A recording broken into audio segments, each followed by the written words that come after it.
Welcome back. All right, so we're going to talk about WrestleMania 7, and yes, this is a Perfect Circle t-shirt, not for 1991.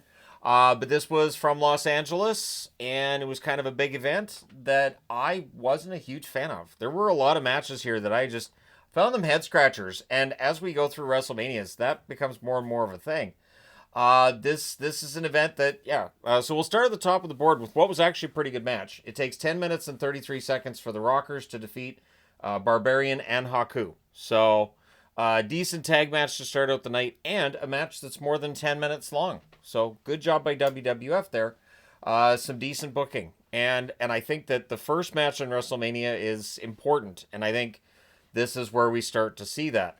3 minutes and 11 seconds is all it takes for Texas Tornado, also known as Kerry Von Erich, to defeat Dino Bravo. It is an absolute shame. The Von Erich family, and of course there's the movie that came out last year. The Von Erichs, a family besieged by tragedy all the way through. Kerry, initially it looked like, Kerry was going to be one of those who was spared, and in the end he was not. So it is sad to look back at this. And really, Kerry Von Erich was positioned to be a huge star in WWF. Everybody loved him, and it is a sad thing how short his time in WWF ended up being.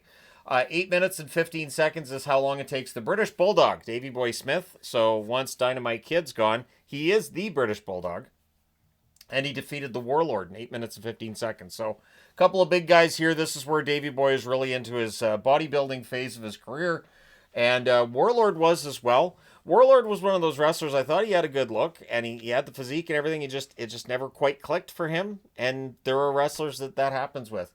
It takes 12 minutes and 10 seconds for the Nasty Boys to defeat the Hart Foundation for the tag team titles. I'm going to say what I said in 1991. I don't see it. I never did. I never understood the Nasty Boys' appeal to anybody.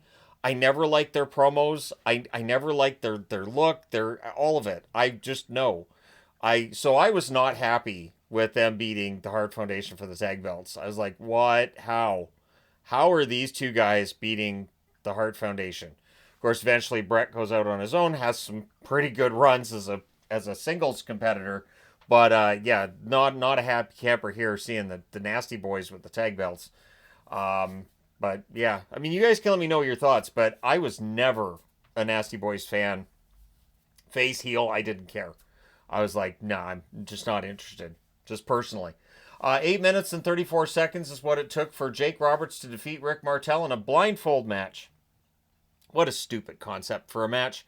It was awful. It was just, I mean, if you want to watch guys with hoods over their heads doing this, I think he's over there. Is he over here? Like, I just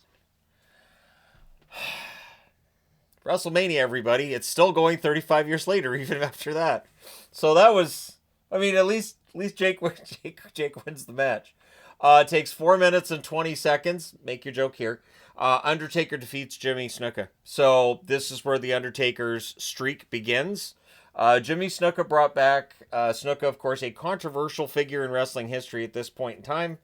And yeah, Undertaker wins the match relatively easily. And Undertaker will become the guy in WWF at some point, but there are some at the top that will try to fight against that. 20 minutes and 47 seconds is how long it takes for Ultimate Warrior to defeat Randy Savage in a retirement match. Vince wanted Randy to be an announcer, did not want him to be wrestling, felt that they were going to go with the younger guys. Randy really wanted to wrestle, and that's how we end up with Randy Savage going to WCW. You have to wonder, if Vince had just let Randy wrestle, would Randy have gone to WCW? Could that have completely changed the Monday Night Wars when they came around if Randy Savage had still been on the WWF/WWE side of things? Well, we'll never know. But either way, Randy Savage loses, and so he's forced to retire. Then we get to the bewildering one. When I was writing this down, I was like, when did that happen? So it takes 4 minutes and 44 seconds for Katao and Tenryu to defeat Demolition. Why is Demolition losing to two Japanese wrestlers that nobody on this side of the pond really knew all that well?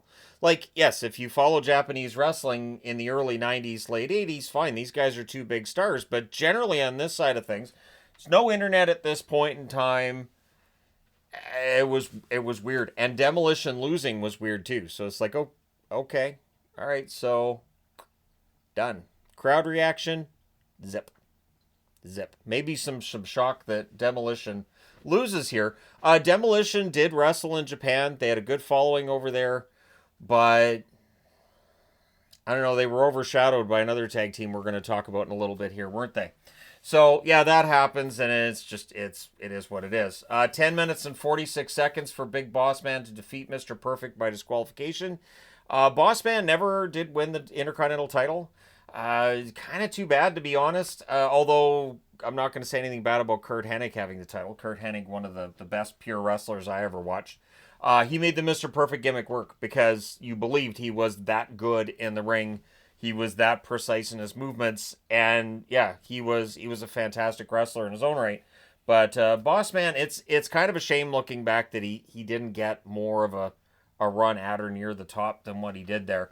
But yeah, win over Mr. Perfect. 3 minutes and 14 seconds for Earthquake to defeat Greg the Hammer Valentine. So there's John Tenta again.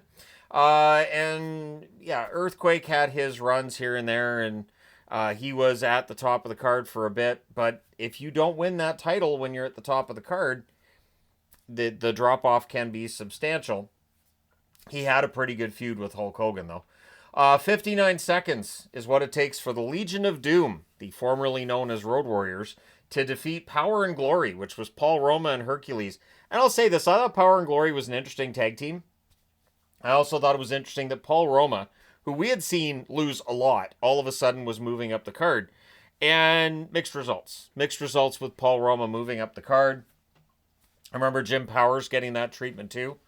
And they were even a tag team at one point. But yeah, Roma moves up and gets into a tag team with Hercules, but they get squashed by Legion of Doom. It was really obvious once the Road Warriors went to WWF that was what Vince had been coveting, really, really wanted them, and so it would diminish Demolition, who in this match, I should mention as well, Axe is not in it. It's Smash and Crush, who would, of course, become Crush on his own and had the whole Hawaiian gimmick and all that other fun stuff. But yeah, once the Road Warriors came in, Demolition was kind of an afterthought, and maybe that's why they lose at this event as well. At least that's how it felt to me at the time. Like, okay, now they've got the real Road Warriors. What do you need these other guys for now? They can lose matches, and you can go by the wayside. Axe is gone anyways, so it's not the same. But either way, that's what happened. 7 minutes and 41 seconds in, Virgil defeats Ted DiBiase by countout. I never cared about that feud, and I know I should have. Like, Virgil for years has been doing the bidding of Ted DiBiase and decides, I'm going to stand up for myself. And I should have been, like, rooting for Virgil, but I was like, it's Virgil. He's not going to beat Ted DiBiase. He's not going to take the $1 million title. He's not going to get a major push. I don't know where this is going. That was all that was going on in my head at the time. And sure enough, he wins this match by countout. I don't remember him doing anything else of note in WWF as a singles wrestler. And then, of course, he would end up in the NWO years later. And I don't remember him doing very much in the NWO either with WCW. So there you go. 1 minute and 21 seconds for the Mountie to defeat Tito Santana. Now, I know a lot of my viewers are from the States, so you may not have known this. The Royal Canadian Mounted Police, RCMP for short, were not happy about a heel character, a bad guy in WWF, being the Mountie and wearing the red serge and the outfits that generally RCMP wear for special occasions. They don't wear it while they're on the job. So when you see the red jackets and all that, and you see it on a TV show, they don't wear that in general. They look like other police officers. They're RCMP. But the Mountie was not allowed to be shown on Canadian TV. WWF was not allowed to show him on Canadian TV for a while there. I don't remember how long it went, but I do remember that the Mountie was not allowed to be, and I was fine with it because I thought it was a terrible character. I thought the whole thing was laughable. I really thought the whole thing was laughable. Jacques Rougeau sold it well enough that the character stuck around for a while, and he would win the Intercontinental title and everything as far as I remember. But it just didn't work for me.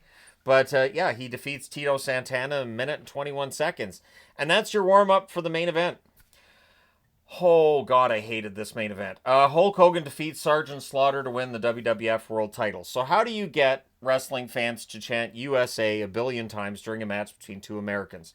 You have one of them pretend they're supporting Iraq during Desert Storm, which was, of course, the Americans' first foray into Iraq and the whole Kuwait thing, and turning this into an angle in a wrestling match and having Sergeant Slaughter turn his back on the Americans to it's just it. I never liked it. I thought I don't know where they're going with this, but it's why I don't.